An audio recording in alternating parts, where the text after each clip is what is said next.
头起先来关心的，就是即马受到太平洋高气压的影响，各地这高温是伫个36度左右，北部恐惊是会来到38度。中秋暝是好天，也毋过明仔载开始就要来起变化。这气象署表示讲，明仔载呢东北季风开始变强，未来一礼拜是会较凉，也若食方面是有阵雨。另外呢，这个第22号风台哈凉，目前对台湾是无直接的影响。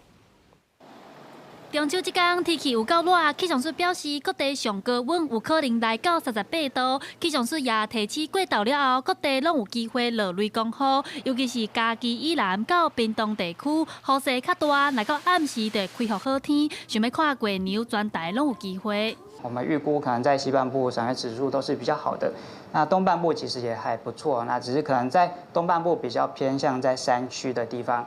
云量可能会稍微多一些些。气象署也表示，小热的好天就要结束啊！拜二到拜五，东北风真强，北部和东半部拢会转做正方面，雨势较明显，高温也会下降。北部地区对拜二开始温度在-3至4度。台湾附近的东北风开始增强，那到时候在整个基隆北海岸还有东半部地区、恒春半岛以及大台北山区会开始转成有一些比较零星或局部的短暂阵雨，而西半部地区大致还是多云到晴的天气，午后则是以中南部地区有一些午后雷阵雨。